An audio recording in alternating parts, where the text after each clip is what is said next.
So this module is about reading and writing from Databricks. So before starting that, first thing is to understand different file formats. So to Okay. start with, we have CSV file. You must be knowing this already, but just to keep Sure. CSV is nothing but comma separated values. Here it will be stored in a raw format, as in each there will be each line represents a row and the columns are separated by commas. So that is comma separated value, row based storage. And then we have JSON, JavaScript object notation. JSON is an example of semi-structured data format here. Okay. Yeah, and it is optimized for reading large data sets and provides access to specific columns. So in JSON, the file will be, I'm pausing sharing. I do have a JSON file. Let me get that. If you are aware of JSON, then Yeah, you don't have to show. That's fine. I know what JSON files are. Yeah. yeah, okay. Then we have Parquet files. So Parquet file, the important thing is here it will be columnar storage. So this is a term that you will hear a lot in this space, raw based storage and columnar storage. We'll see what are columnar storage now itself after understanding the file formats.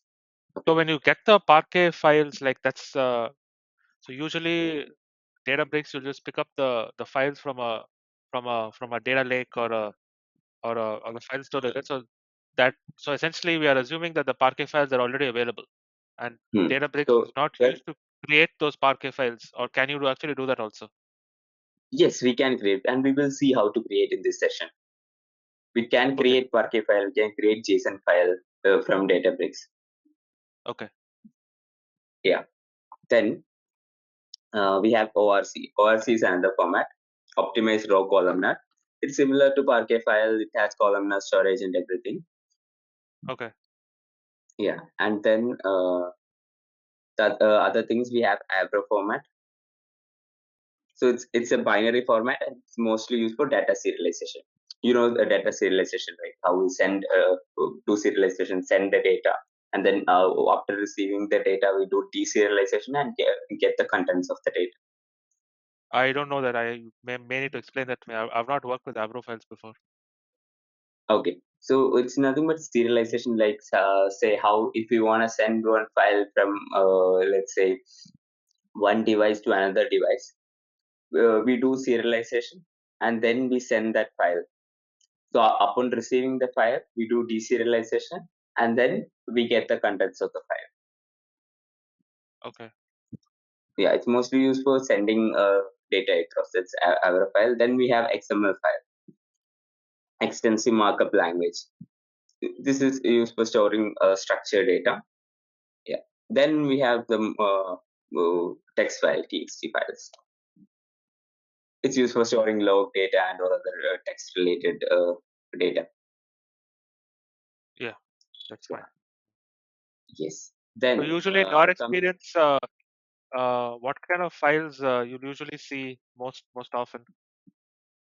Most often it will be Parquet file only. Parquet files really. Okay.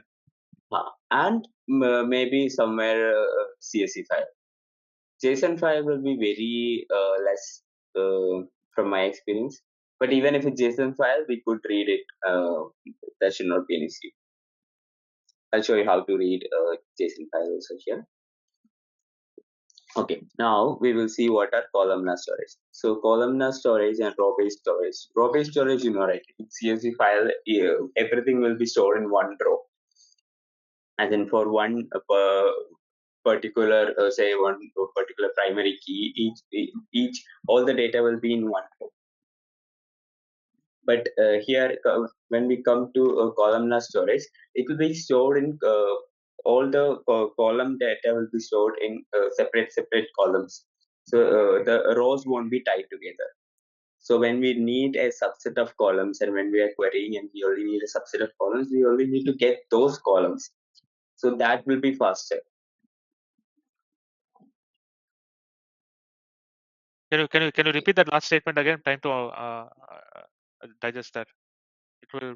Okay. So in row-based storage format, everything will be the storage will be based on row level. So whenever we are Yeah. trying to query something, we have to go through each row, identify that, and then get the output. But coming to columnar storage, everything will be stored in column. Each column will be stored as separate.